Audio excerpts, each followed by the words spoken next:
Hello students, organic chemistry का बहुत ही इंपॉर्टेंट चैप्टर हम लोग डिस्कस कर रहे हैं। Aldehyde, ketone and carboxylic acid सबसे इंपॉर्टेंट चैप्टर हम लोग पढ़ रहे हैं और इसमें मेथड ऑफ प्रिपरेशन हम लोगों ने कंप्लीट कर ली है। इंपॉर्टेंट मेथड ऑफ प्रिपरेशन बहुत ही important, name reaction, Stephen reaction, Rosenmund reaction, Etard reaction. तो ये रिएक्शन हम लोगों ने पिछले वीडियो लेक्चर में कवर की थी।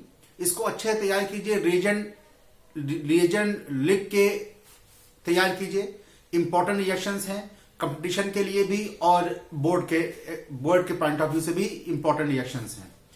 आज बारी है chemical properties of aldehyde and ketones. बहुत सी प्रॉपर्टी ये शो करते हैं। इंपॉर्टेंट चैप्टर है, different variety of reaction aldehyde और कीटोन्स शो करते हैं, तो उन्हीं को हम लोग डिस्कस करेंगे। तो एल्डिहाइड और कीटोन्स की जो रिएक्शंस हैं उनको बेसिकली 5 पार्ट में डिवाइड किया गया है। तो इसमें 5 वीडियो लेक्चर आएंगे और पांचों वीडियो लेक्चर बहुत ही इंपॉर्टेंट होंगे, अपने आप में बहुत ही इंपॉर्टेंट होंगे। तो पहली रिएक्शन न्यूक्लियोफिलिक एडिशन रिएक्शन, दूसरी न्यूक्लियोफिलिक एडिशन एलिमिनेशन रिएक्शन।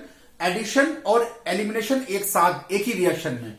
फिर रिडक्शन होगा, उसके बाद ऑक्सीडेशन। ऑक्सीडेशन बहुत इंपॉर्टेंट है। रिडक्शन, देखिए न्यूक्लियोफिलिक एडिशन आप लोग पढ़ चुके हो, जीओसी में मैं डिस्कस कर चुका हूं, तो ये आपके लिए नया नहीं है।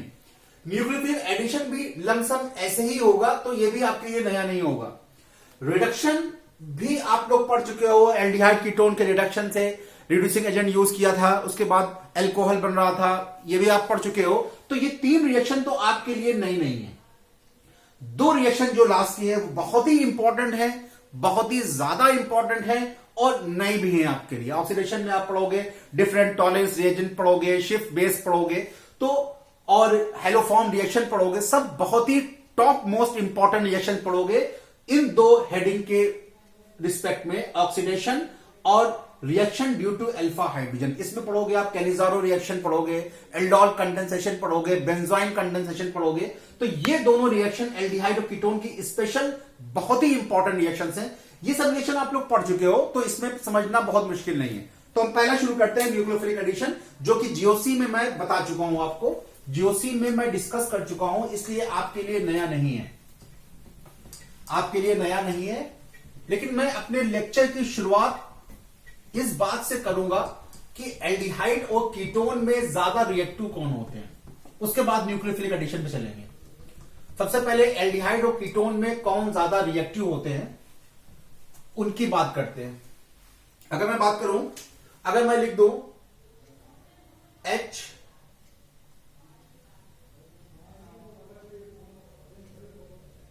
ये, फिर लिखूं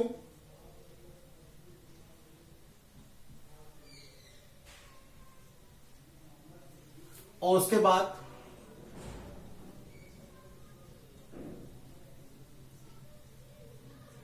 ये, अब कहूं कि इन तीनों में आपको इतना तो आपको मालूम हो गया होगा, ये फॉर्मल्डिहाइड है,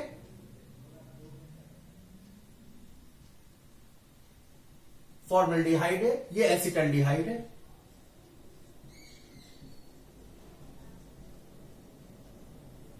और ये एसीटोन है। इन तीनों में ज्यादा रिएक्टिव कौन होगा, इन तीनों में ज्यादा रिएक्टिव कौन होगा?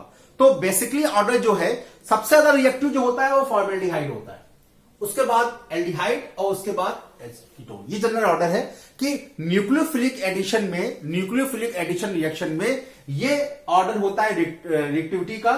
सबसे ज्यादा फॉर्मल्डिहाइड रिएक्टिव होता है, उसके बाद एसिटल्डिहाइड होता है, उसके बाद एसीटोन होता है। न्यूक्लियोफिलिक एडिशन मतलब न्यूक्लियोफाइल आके पहले अटैक करे, पहला अटैक। मैं जीओसी में कंफर्म आपको बता चुका हूं, एक बात दोहरा चुका हूं कि जो अटैकिंग रीजन पहले अटैक करता है, रिएक्शन का नाम उसी पे होता है। अगर न्यूक्लियोफाइल पहले अटैक कर रहा है तो न्यूक्लियोफिलिक, अगर इलेक्ट्रोफाइल पहले कर रहा है तो इलेक्ट्रोफिलिक, और ये कंडीशन पे डिपेंड करती है कौन किससे रिएक्शन कर रहा है। ठीक है, तो इसमें रिएक्टिव न्यूक्लियोफिलिक एडिशन में सबसे ज्यादा फॉर्मल्डिहाइड होगा, फिर एसिटल्डिहाइड होगा, फिर एसीटोन होगा। क्यों होगा? इसके दो रीजन है। पहला है इंडक्टिव इफेक्ट, पहला रीजन है इंडक्टिव इफेक्ट।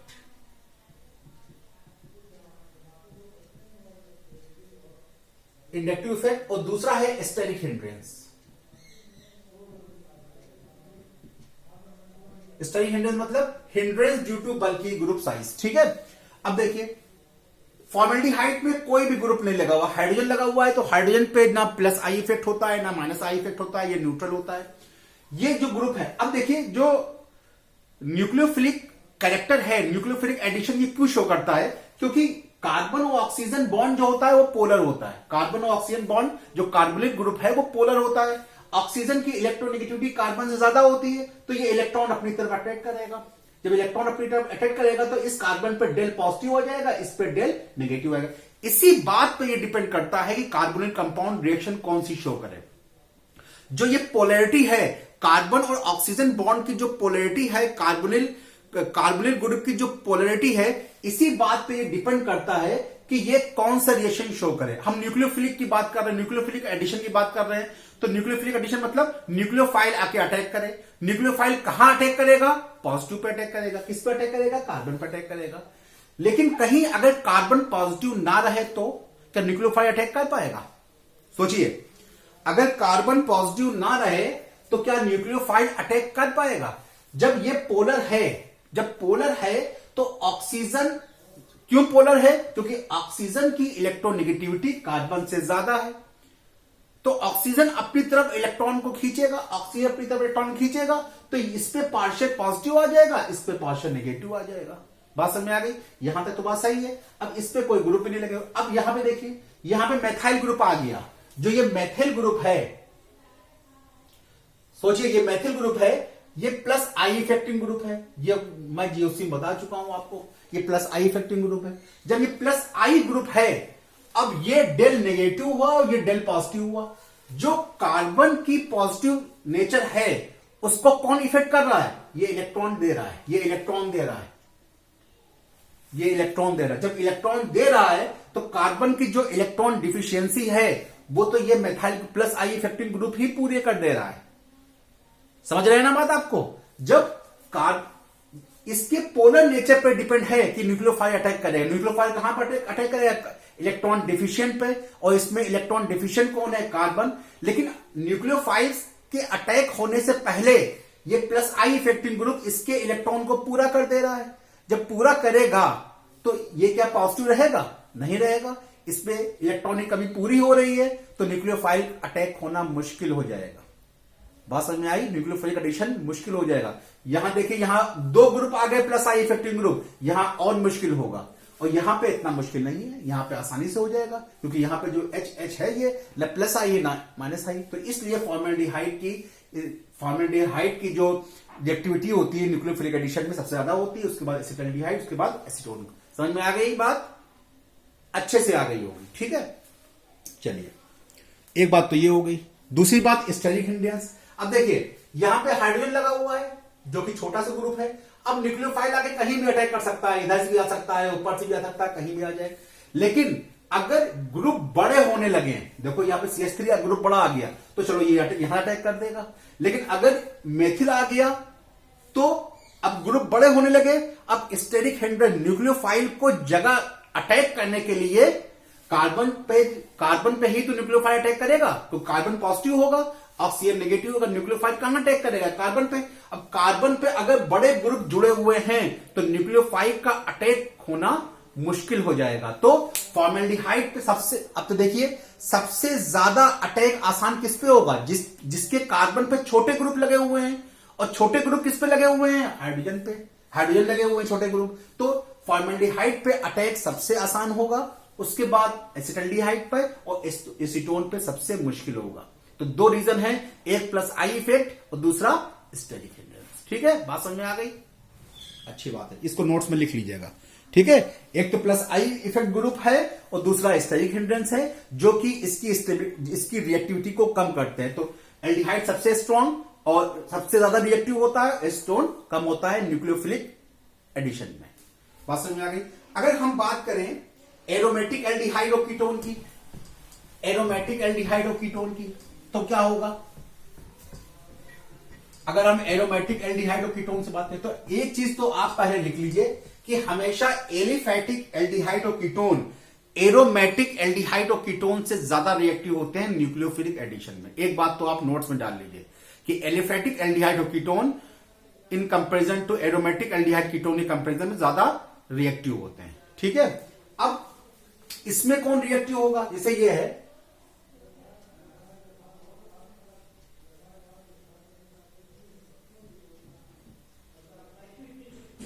एक ग्रुप ये है,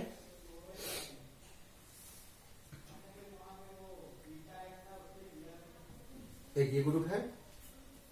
अब देखिए, ठीक है, अब आपको पता है इसकी पोलैरिटी पे डिपेंड करती है न्यूक्लियोफिलिक एडिशन।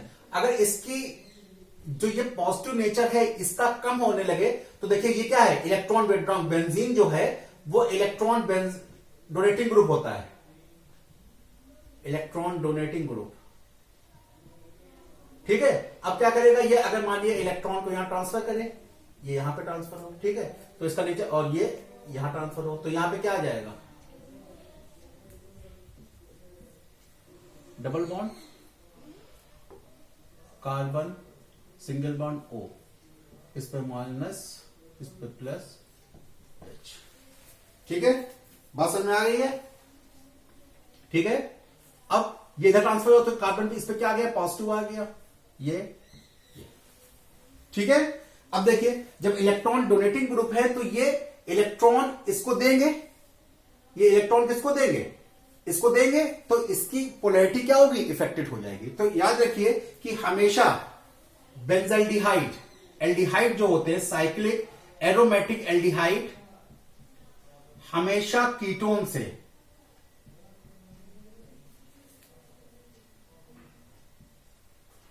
हमेशा कीटोन से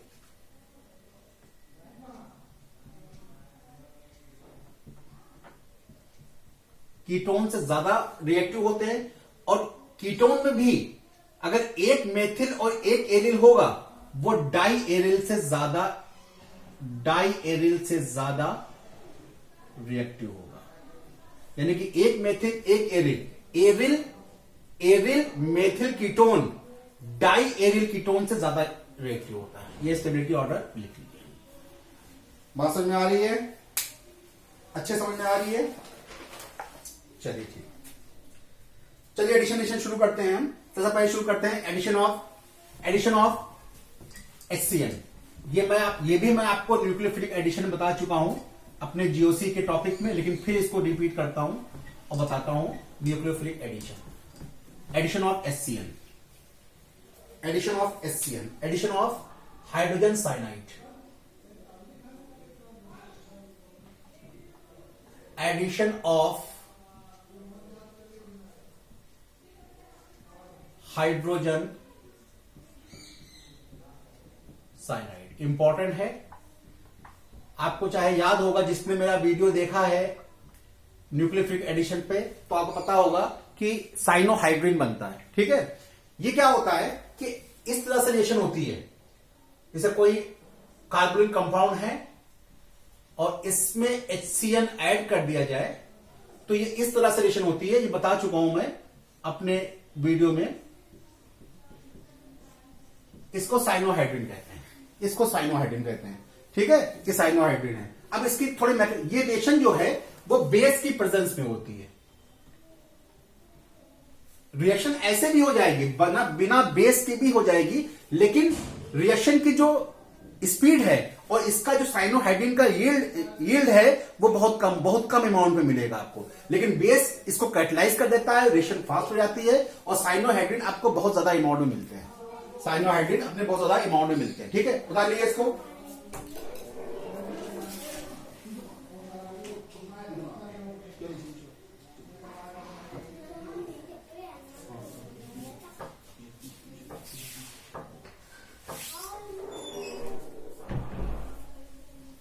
ठीक है, उतार लिया। अब इसकी हम मैकेनिज्म देखते हैं। देखिए बेस क्या करता है, बेस क्या करता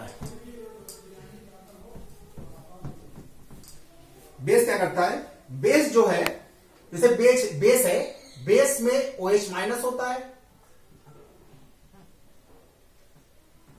HCl, ठीक है। ये क्या करता है, ये न्यूक्लियोफाइल को जनरेट करता है, ये माइनस है, जब ये बॉन्ड ब्रेक होगा तो इस पे पॉजिटिव आ जाएगा और इस पे क्या आ जाएगा, नेगेटिव, और ये OH इसको कैच कर लेगा, तो ये न्यूक्लियोफाइल को जनरेट करता है और वाटर निकलता है। ये काम है बेस का, ठीक है, अब ये साइनाइड आके अटैक कर देता है, साइनाइड आके अटैक कर देता है किस पे, कार्बोनिल पे, प्लस Cn, फिर वही इस पे डेल पॉजिटिव, इस पे डेल नेगेटिव, ठीक है, और डेल नेगेटिव जो पीएच है ये आपको दिया हो जाएगा एग्जाम में, पीएच 9 to 10, ये इसका मतलब होता है ये बेसिक मीडियम में हो रही, ठीक है। जब ये अटैक कर देगा तो क्या मिलेगा,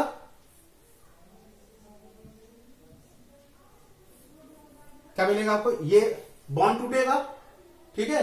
अब साइनाइड ये आपको O- और ये Cn यहां पे, क्या कहेंगे इसको टेट्राहेड्रल इंटरमीडिएट मिल गया आपको, टेट्राहेड्रल इंटरमीडिएट, टेट्राहेड्रल इंटरमीडिएट मिल गया। अब फिर इलेक्ट्रोफाइल अटैक करेगा, पहले न्यूक्लियोफाइल ने अटैक किया, अब इलेक्ट्रोफाइल, और H+ कहां से आएगा, या तो ये HCl वाला होगा, HCl, या वाटर से आएगा, कहीं से मिल जाएगा आपको। ये किस पर अटैक कर देगा, माइनस पर अटैक करेगा, तो क्या बन जाएगा आपका CCnOH, ये, ठीक है, ये है साइनोहाइड्रेट। लेकिन एग्जाम, बोर्ड के एग्जाम में ये सब नहीं पूछा जाता है, स्क्रीनशॉट ले लें, बोर्ड के एग्जाम में ये सब नहीं पूछा जाता है, बोर्ड में डायरेक्ट आपको दिया जाएगा, जैसे आपको दे दिया जाए, स्क्रीनशॉट ले लिया, चलिए बोर्ड के एग्जाम में डायरेक्ट आपको इस तरह दिया जाएगा,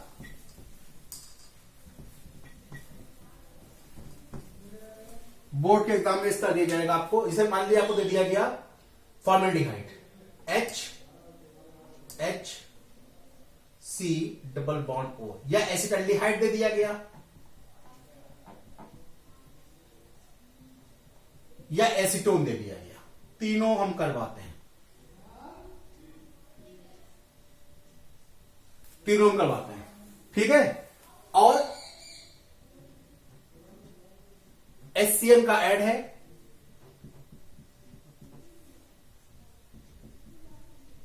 मीडियम है बेसिक, आपको एग्जाम में दिया जाएगा pH 9 to 10,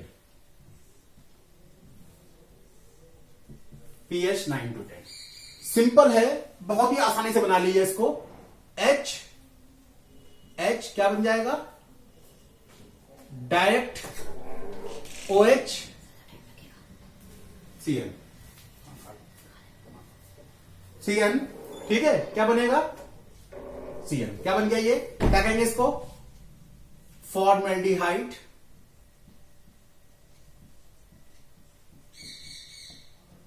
साइनोहाइड्रेट, फॉर्मेल्डिहाइड साइनोहाइड्रेट, ठीक है। इसमें क्या बनेगा, CH3 CHOH Cl, acetaldehyde साइनोहाइड्रेट,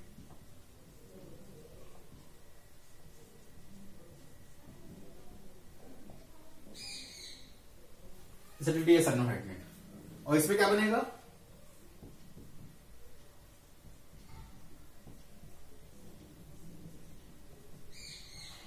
acetone साइनोहाइड्रेट,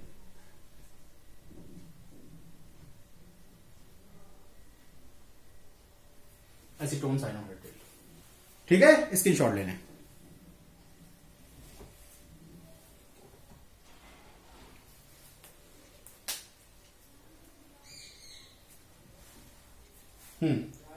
अभी कहानी यहां पे खत्म नहीं हुई है, एक कहानी भी और बची है। साइनोहाइड्रिन बहुत ही इंपॉर्टेंट इंटरमीडिएट है, साइनोहाइड्रिन बहुत ही इंपॉर्टेंट इंटरमीडिएट है, स्क्रीनशॉट ले लें, फिर आगे बताते हैं। साइनोहाइड्रिन बहुत ही इंपॉर्टेंट इंटरमीडिएट है,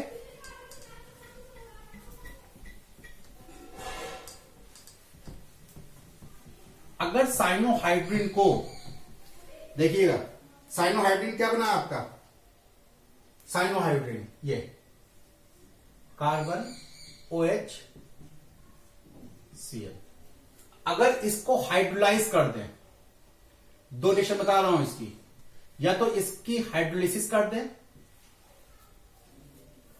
हाइड्रोलिसिस एसिडिक, सॉरी चलिए डायरेक्ट हाइड्रोलिसिस लिख दो, हाइड्रोलिसिस कर दें, या इसको रिड्यूस कर दें, ये भी आपको मिल सकता है बोर्ड में। साइनोहाइड्रिन के आगे भी, मान लो कि आपको साइनोहाइड्रिन मिल गया, उसके आगे भी रिएक्शन दे सकता है। इसको या तो अगर हाइड्रोलाइज कर दे या रिड्यूस कर दे। अगर ये हाइड्रोलाइज हो रहा है तो CN ग्रुप चेंज हो जाएगा, पता लगता है किसी में, अगर ये चेंज हो तो CN ग्रुप चेंज हो जाएगा एसिड ग्रुप में।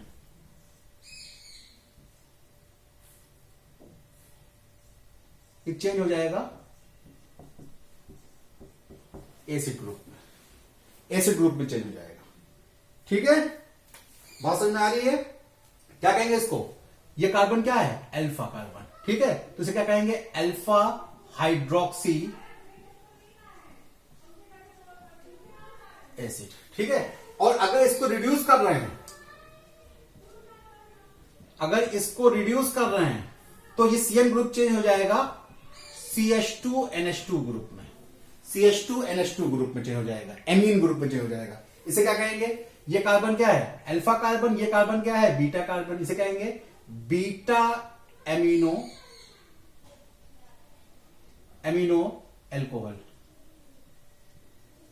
Beta amino alcohol. ठीक है, इंपॉर्टेंट चीज है ये। अब यहां पे फॉर्मल्डिहाइड होगा तो यहां पे HH आ जाएगा, यहां पे HH आ जाएगा, 2 HH आ जाएंगे। अगर यहां पे एसिटाल्डिहाइड होगा तो एक में CH3 आ जाएगा, एक में H आ जाएगा। अगर एस्टोन होगा तो दोनों में CH3 आ जाएगा। ये अपने आप कर लीजिए आप। ठीक है, बात समझ में आई? चलिए, सब इंपॉर्टेंट चीजें हैं ये, अच्छे से प्रैक्टिस कीजिएगा। उसके बाद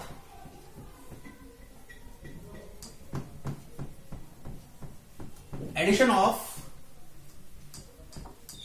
sodium hydrogen sulphide, addition of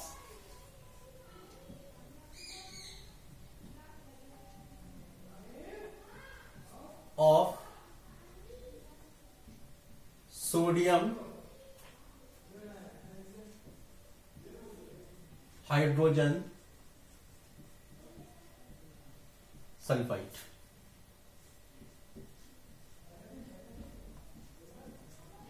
इसका स्ट्रक्चर इस तरह होता है, स्ट्रक्चर पर ध्यान रखिएगा। NaOH,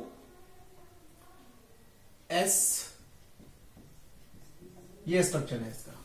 ठीक है, इसका न्यूक्लियोफिलिक पार्ट ये होगा, इसका न्यूक्लियोफिलिक पार्ट ये होगा, और इलेक्ट्रोफिलिक पार्ट ये होगा। ये याद रखिएगा। ठीक है, देखिए एनसीईआरटी में जो दिया हुआ है वो बताता हूं आपको। एनसीईआरटी में कोई इस तरह दिया हुआ है, कार्बोनिक कंपाउंड को ये अटैक करता है और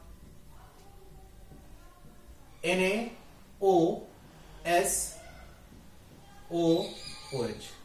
अटैक करता है ये। तो ये पॉजिटिव पार्ट, ये नेगेटिव पार्ट, तो ये क्या बनाएगा? पहले इंटरमीडिएट बनाता है, इस तरह से इंटरमीडिएट बनता है। कार्बन O से कौन जुड़ेगा? ये O नेगेटिव होगा ना, O से Na जुड़ जाएगा और जो बचा हुआ पार्ट इससे जुड़ेगा। तो ये क्या पार्ट क्या होगा? OSO2H। ठीक है, बात समझ में आ गई? उसके बाद हाइड्रोजन शिफ्ट होता है, हाइड्रोजन शिफ्ट या प्रोटॉन शिफ्ट। ये एनसीईआरटी की लैंग्वेज है। प्रोटॉन शिफ्ट होता है, ये हाइड्रोजन इधर चले जाता है और सोडियम इधर आ जाता है, OH और OSO2Na। इसे कहते हैं बाइसल्फाइड एडिशन प्रोडक्ट।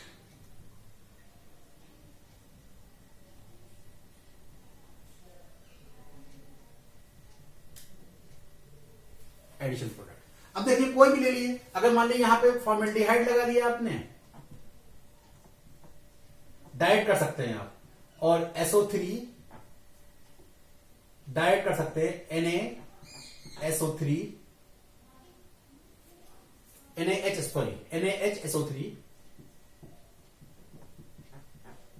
ये लिया है। ठीक है, तो घबराने की जरूरत नहीं है। देखिए एक पे OH आ जाएगा, एक जो है OH पे ले आइए और जो बचा हुआ पार्ट जोड़ दीजिए। बचा हुआ पार्ट क्या होगा? SO3Na इधर जोड़ दीजिए। ठीक है, क्या बन जाएगा? Formaldehyde bisulphide.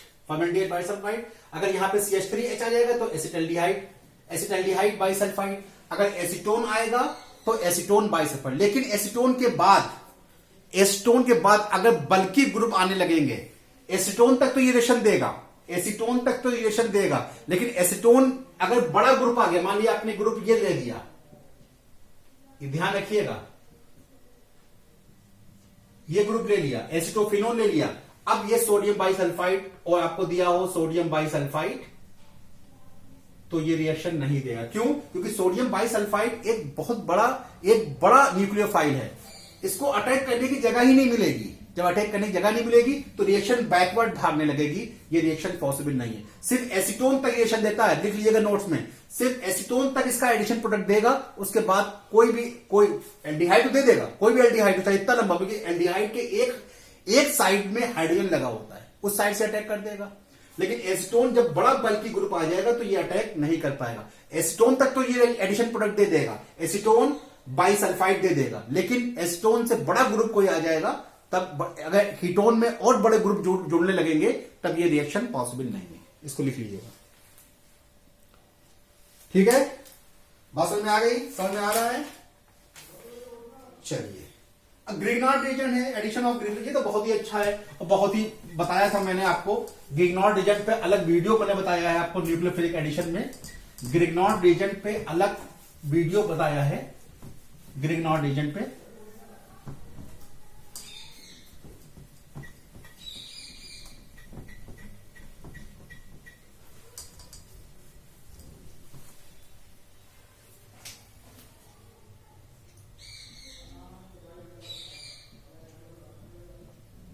Addition of Grignard reagent अलग वीडियो है, लेकिन यहां ही बता देता हूं आपको, बिल्कुल अलग वीडियो है इस पे मेरा न्यूक्लियोफिलिक एडिशन में। देखिए क्या होता है, कार्बोनिल कंपाउंड है, बहुत ही आसान तरीके से बता रहा हूं, कार्बोनिल कंपाउंड है, ठीक है, और उसमें आपने मान ली जोड़ दिया कोई भी ग्रिग्नार्ड रिएजेंट, जोड़ दिया एक्स, जोड़ दिया, ठीक है। पता है आपको इसमें ये नेगेटिव होता है, ये पॉजिटिव होता है, ये टूटेगा, इस पे पॉजिटिव आएगा डेल पॉजिटिव, इस पे आएगा डेल नेगेटिव, एडिशन प्रोडक्ट क्या मिलेगा? बहुत ही डिटेल मैंने मेरा वीडियो है इस पे। सी ये ओ नेगेटिव है, नेगेटिव से क्या जुड़ेगा? पॉजिटिव, तो ओ MgX और ये जुड़ जाएगा R जुड़ जाएगा, ठीक है, अपने आप कर सकते हो आप, R जुड़ जाएगा ये। अब यहां पे कोई भी ग्रुप लग सकते हैं। अब इसके बाद इसकी हाइड्रोलिसिस होगी, हाइड्रोलिसिस को इस तरह होगी HOH, ये बॉन्ड ब्रेक होगा इस तरह से। जो Mg वाला बॉन्ड है, MgX वाला बॉन्ड है, ये ऐसे ब्रेक होगा, क्या मिल जाएगा आपको? COH R, ठीक है, और प्लस MgOH ये मिल जाएगा, ठीक है। ये जनरल रिएक्शन है। अब मान लीजिए यहां पे आपने फॉर्मेल्डिहाइड लिया, तो आपको मिल जाएगा primary alcohol. Formaldehyde primary alcohol देता है, मैंने इसको लिखवाया है आपको न्यूक्लियोफिलिक एडिशन में। अगर यहां पे एसिटल्डिहाइड दे दिया, अगर यहां पे ये लग गया, तो यहां पे सेकेंडरी अल्कोहल मिल जाएगा, तो सेकेंडरी अल्कोहल मिल जाएगा, सेकेंडरी अल्कोहल ना, CH3CHOH सेकेंडरी अल्कोहल, ठीक है। और अगर यहां पे कीटोन लिया आपने, तो ये टर्शियरी अल्कोहल मिल जाएगा, टर्शियरी अल्कोहल मिल जाएगा। बात समझ में आ गई? तो लिख लीजिए फॉर्मेल्डिहाइड गिव, ये लिखवा चुके हम, formaldehyde give primary alcohol, acetaldehyde give secondary alcohol, और कीटोन एसीटोन गिव टर्शियरी। अपने आप कर लीजिएगा, आराम से कर लेंगे इसको, ठीक है, आराम से कर लेंगे। ये हो गया एडिशन ऑफ अल्कोहल। बात समझ में आ गई? ठीक है, समझ में आ रहा है? चलिए स्क्रीनशॉट ले लें। अब एक बहुत ही इंपॉर्टेंट बताने जा रहा हूं आपको, ये भी देख डालिए बस। Addition of alcohol, addition of alcohol बहुत ही इंपॉर्टेंट है।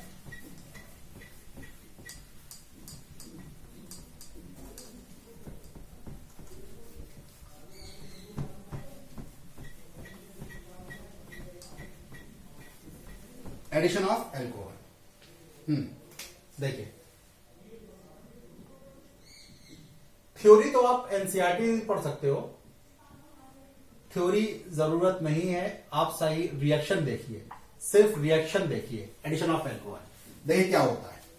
मान लीजिए ये कार्बोनिल कंपाउंड है, कार्बोनिल कंपाउंड है, ठीक है, कार्बोनिल कंपाउंड है। अब इसमें एल्कोहल जोड़ रहे हैं आप, ROH। आप न्यूक्लियोफिलिक एडिशन पढ़ रहे हो ना, न्यूक्लियोफिलिक एडिशन, तो न्यूक्लियोफाइल अटैक करेगा। तो एल्कोहल का न्यूक्लियोफाइल क्या होता है? एल्कोहल का न्यूक्लियोफाइल ये होता है RO। एल्कोक्सी जो होता है वो एल्कोहल का न्यूक्लियोफाइल होता है। तो ये पॉजिटिव होगा और ये पार्ट क्या हो जाएगा? नेगेटिव हो जाएगा। बात समझ आ गई ना?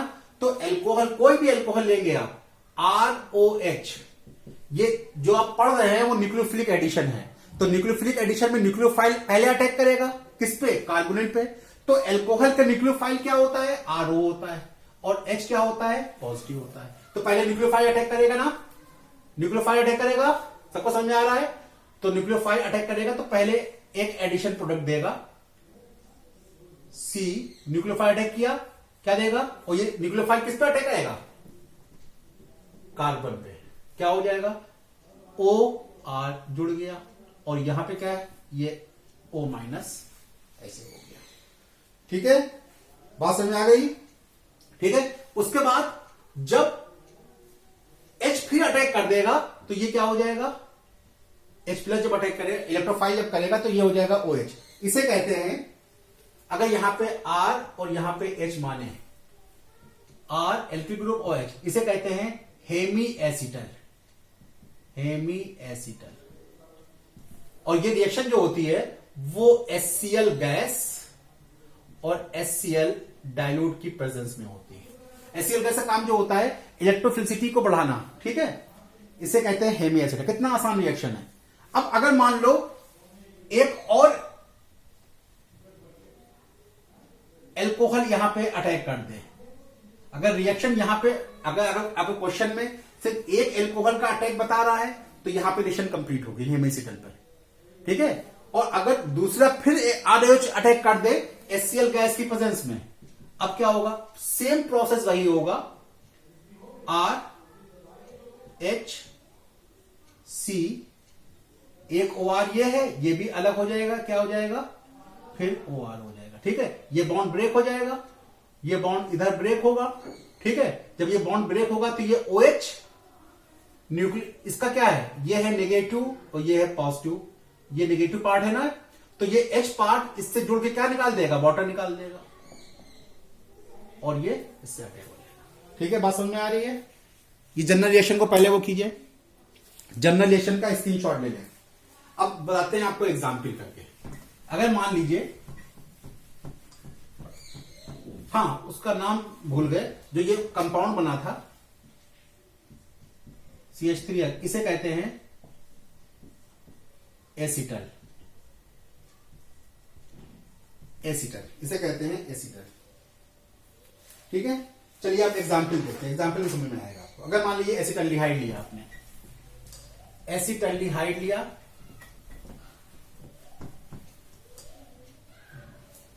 एसिटल्डिहाइड लिया,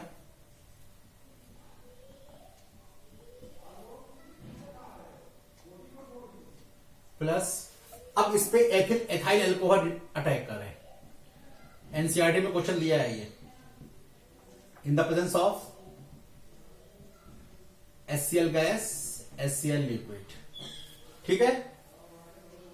बताइए क्या बनेगा? क्या बनेगा?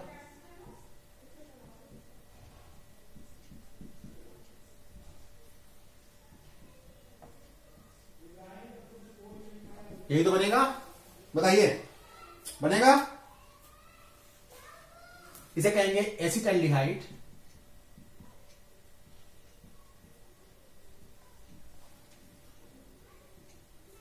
एथिल एसिटल,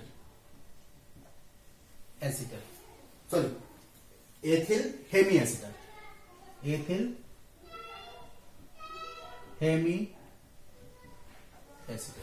ठीक है, अब रिएक्शन अगर यहां तक है, एक ही मॉलिक्यूल दिया है तो रिएक्शन कंप्लीट हो गई, लेकिन अगर दूसरा मॉलिक्यूल आ जाए, इसका न्यूक्लियोफाइड पार्ट क्या होगा, ये माइनस ये प्लस, ये H ये OH मिलकर वाटर रिलीज कर देगा। अब क्या बनेगा आपके पास,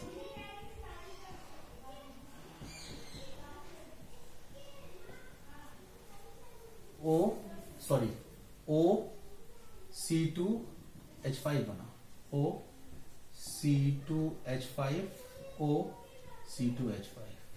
ये जेम ईथर भी हैं, ईथर OCH3 क्या एथॉक्सी है ना, ये इसे कहेंगे एसिटल्डिहाइड एसिटल।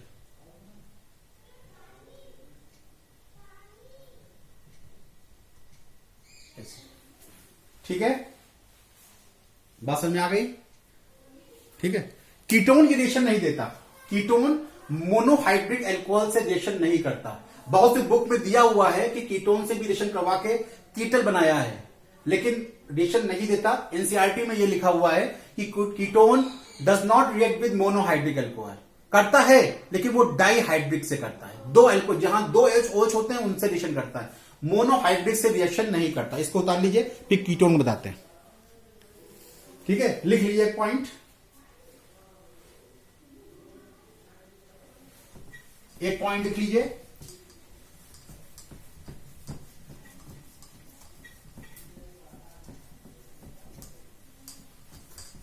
लिख लीजिए ketones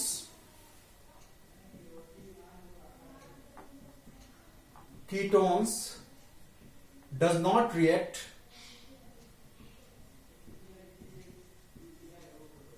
with monohydric alcohol,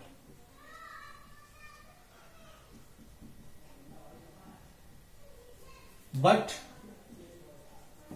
react with dihydric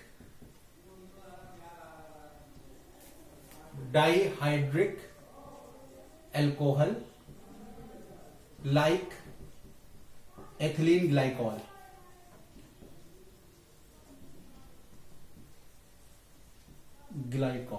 and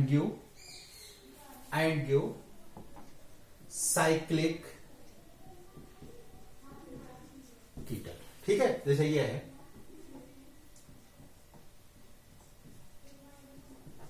plus ethylene glycol का होगा H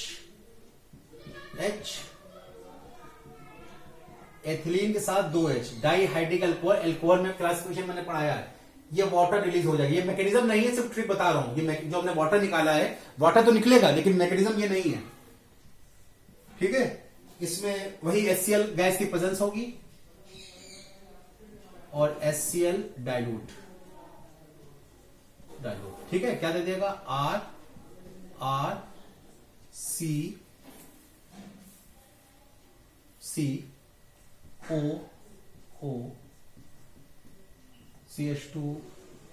CH2 ये है साइक्लिक कीटन।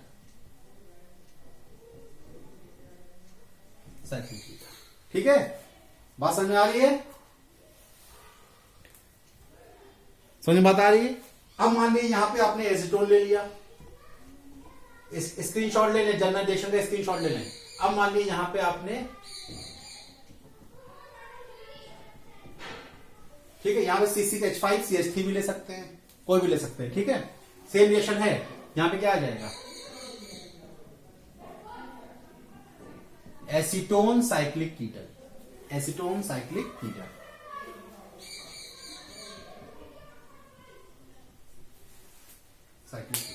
ठीक है, बात समझ में आ रही है? रिएक्शन समझ में आ रही है? जरूर आएंगी, प्रैक्टिस से आएंगी। प्रैक्टिस कीजिए। रिएक्शन ऑर्गेनिक केमिस्ट्री बहुत ही आसान केमिस्ट्री है, बस जितनी प्रैक्टिस कर पाए आप। देखिए कितनी सिंपल रिएक्शन है, हर की जनरल रिएक्शंस हैं। ठीक है, तो सब कुछ आएगी, बस प्रैक्टिस की जरूरत है कि प्रैक्टिस कीजिए आप लोग। तो ये थी nucleophilic addition reaction. Next video lecture एक छोटा सा आएगा 15 मिनट का, जिसमें न्यूक्लियोफिलिक एडिशन और एलिमिनेशन हम पढ़ाएंगे। उसके बाद इंपॉर्टेंट रिएक्शन शुरू होंगी। थैंक यू सो मच, पढ़ते रहिए।